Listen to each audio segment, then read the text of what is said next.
Voice of voiceless എന്ന് പറഞ്ഞ് ശബ്ദമില്ലാത്തവരുടെ ശബ്ദമാണെന്ന് പറഞ്ഞ് പാട്ടുകൾ എഴുതി അടിച്ചമർത്തപ്പെട്ട, ചതച്ചരക്കപ്പെട്ട, വലിച്ചിഴക്കപ്പെട്ട, ഞെരിച്ചമർത്തപ്പെട്ട, ഞെക്കിപ്പിഴിഞ്ഞ് മനുഷ്യന്റെ മുഴുവൻ മൂല്യങ്ങളെയും തകർത്തെറിയാൻ വേണ്ടി രാക്ഷസ സ്വഭാവത്തിന്റെ കാലുകൾ കൊണ്ട് ചവിട്ടിത്തേക്കപ്പെട്ട ഒരു സംഘത്തിനെ ഉറക്കെ പറയാൻ തന്റെ കലയിലൂടെ രംഗത്ത് വന്ന ഒരു കലാകാരനെ അറസ്റ്റ് ചെയ്ത് കൊണ്ടുപോകുമ്പോ സത്യത്തിൽ ആ വാർത്ത കേട്ടിട്ട് ഞാൻ ഞെട്ടിപ്പോയി.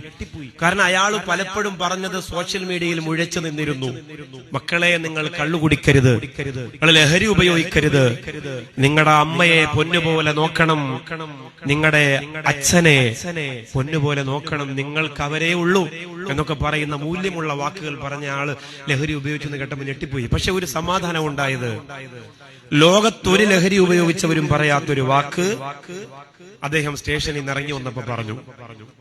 ലോകത്ത് കഞ്ചാവ് ഉപയോഗിച്ചവരും MDMA ഉപയോഗിച്ചവരും കള്ളുകുടിച്ചവരും ലഹരി പ്രാന്തന്മാരും ഒന്നും പറയാത്ത ഒരു മനോഹരമായ വാക്ക്. ഓ, അത് കണ്ടിട്ട് എത്ര സന്തോഷം ഉണ്ടായിന്നറിയോ എനിക്ക്. എന്താണ് അദ്ദേഹം പറഞ്ഞത്? അനുജന്മാരോട്, എന്റെ അനുജത്തിമാരോട് പറയാണ്, ഈ ചേട്ടനോട് നിങ്ങൾ ക്ഷമിക്കണം. എന്തൊരു വാക്കാണത്, എന്തൊരു വാക്കാണത്! ഈ ചേട്ടനോട് നിങ്ങൾ ക്ഷമിക്കണം, ചേട്ടൻ ഇനി നന്നാവാൻ ശ്രമിക്കും. ചേട്ടന് സംഭവിച്ചു പോയി.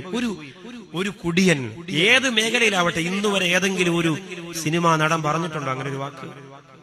അയാൾ അങ്ങനെ പറഞ്ഞതുകൊണ്ട് 100% അയാൾ ഓക്കെ ആണെന്നൊന്നും എനിക്ക് അഭിപ്രായമില്ല. പക്ഷെ അങ്ങനെ പറയാൻ അയാൾക്ക് കഴിഞ്ഞല്ലോ.